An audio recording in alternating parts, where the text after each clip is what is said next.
I don't know if many of you remember this, but at the release of Rome 2, it was such a mess that the creative, essentially, modders were able to make the game better than it was at release very, very quickly by modifying a few simple values regarding combat and how it played out. It was, at release, Rome 2 was a horrid mess. Then it got better with the help of modders, and with Attila is of course in a much better state than Rome 2 was at release. Still, it seems unfinished. There are many things that seems like they have been left the way they are because they didn't have time to finish it, to be honest. Like weapon ranges, that most weapons have a range of 1, except for, at release, maces, Dane axes and pikes. Seems like an oversight, or something they didn't have time to change. Cavalry all having the same charge speed, the same charge distance, also seems like a massive oversight. There are quite a few other things as well. However, this is not going to be me complaining about the state of Attila, because it's fairly decent. However, someone who's made a very valiant attempt at making it better is Walrus Jones with his Tusk Mod. And I'll just go over, I've been playing this mod for, I can't comment on how it is in single player, because I haven't played the mod in single player. I'm just going to be, I've tested the units, their capabilities, and I think I'm ready to to sort of voice an opinion and to essentially encourage you to try this mod, because it makes a lot of changes, some of them very, very interesting. Now I know Walrus has put a lot of work into this. It seems like a very, very serious labor of love for him, which is, I mean, it's the things that modders are able to do to improve games is amazing to me. I'm not a modder myself. I would not have the patience to do it. I am very glad that people do. So, without further ado, let's start at the top. Now, a change, there are a few important changes that are game changing. So, for the heavier, you can't see this on the unit cards themselves, but the heavier a cavalry unit is, the slower its charge speed and the shorter its charge distance. So that basically means that these noble Germanic horsemen won't have much of a chance catching the Germanic mounted brigands with their 100 speed, which makes the Germanic mounted brigands now a viable counter to the noble Germanic horsemen, which is very interesting. There are also several different roles. Now you see that overall the attack against cavalry is reduced, so noble Germanic horse 10 attack against cavalry, Typhally 15, Germanic horse 10, Germanic mounted 10, and Germanic lancer 0. So there are sort of mixed of cavalry fighting specialists and infantry fighting specialists in the cavalry department. Now there are also, now you'll have to excuse me here, because I tried a Parthian shot mod before this. I might still have it activated.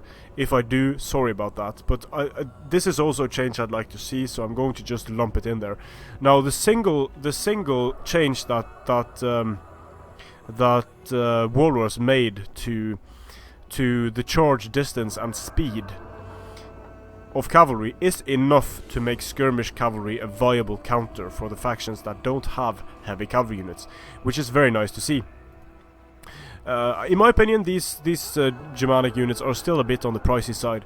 However, you'll notice that range is increased, and I haven't talked to Walrus about this. I haven't asked him why. I assume the range is increased so that they can actually work as skirmish cavalry, because they can now. With 95 range, they can run in, fire, withdraw, and with a reduced charge speed, heavy cavalry units need support from lighter units to be able to work against these units. The same with the Gnodomas Raiders.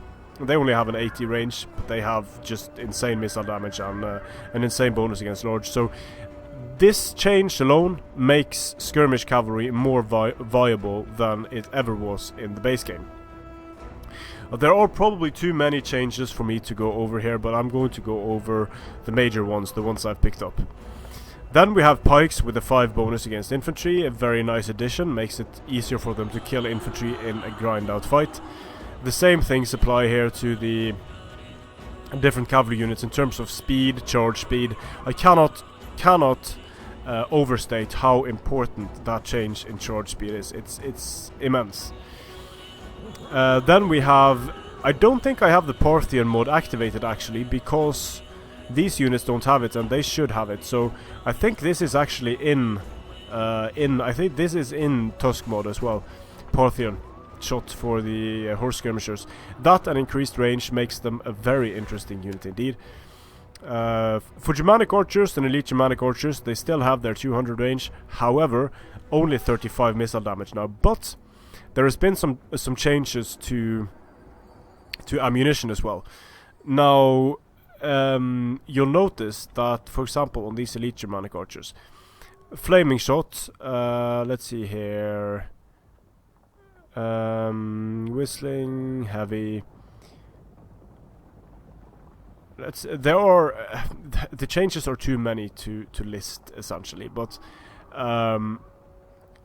there are quite a few changes to ammunition as well, how ammunition works, and you'll notice here, for example, that for the scattershot hurlers, they now have 30 missile damage, and they don't have a bonus versus infantry.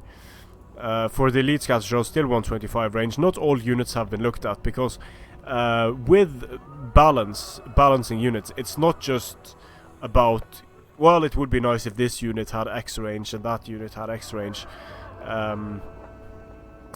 Things need to be tested, and from talking to Walrus, it seems like he tests things quite comprehensively, which is very good, because if you make, like the creative assembly, if you make too many changes at once, you create a mess, and it's very hard to balance yourself out of that mess without making a further mess. So testing each thing separately, very, very useful. Now, what I was getting at with the ammunition types, the different ammunition types, what you notice here was something I noticed at least. If you take the flaming shot, for example, flaming shot has a 10 bonus against cavalry here and 35 base damage. Now compare that to and a 10 bonus against cavalry, of course, so we're up to 45 damage here, but 10 of that is guaranteed.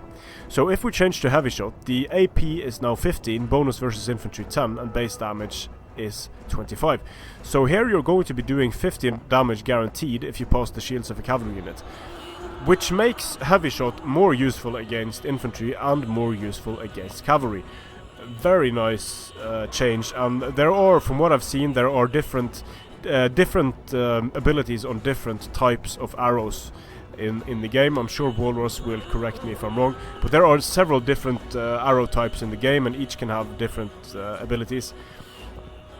I'm not going to be taking a look at these Caledonians and the other units. Let's see here. Armored Sagittari. Let's see if we have it here. Yeah, well, Whistling, -8 melee attack, -12 morale, 2 AP. Let's have a look at the crossbows. 10 bonus and 75 AP. That is, it's quite a lot. Now, the Togmata, of course, 10 attack against cavalry, still very high melee attack, still very good stats on these guys. They're just not as insane as they used to be. Now, one of the factions that benefit immensely from the changes Walrus has done will be the Huns. Their high speed means now that they will be able to a much bigger extent control melee engagements, and giving them let's see here, giving the precursor units, this is also a change that I agree with, giving precursor units like these step cataphracts, giving them more precursor arrows.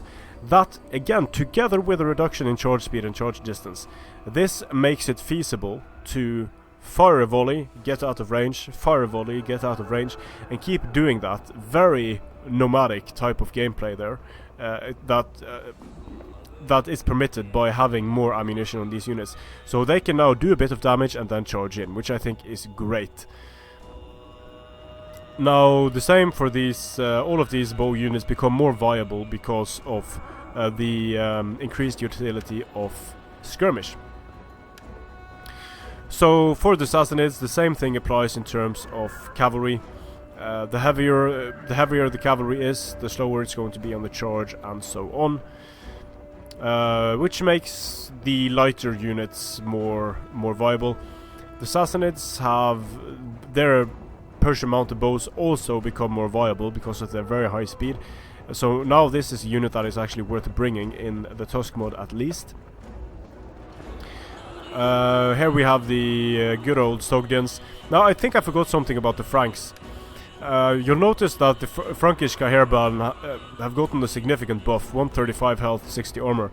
And I know one of the things that Walrus wanted to do was to increase the as these units upgrade from one to another, they don't really get a big buff in health and armor and such.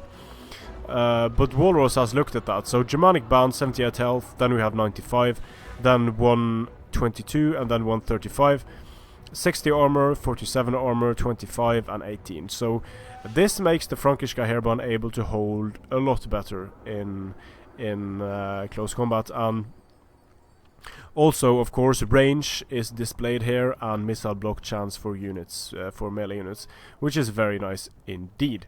So now it actually makes sense to bring the Frankiska over the Royal Anstrutiones. The Frankiska won't just die when it makes contact with anything and everything.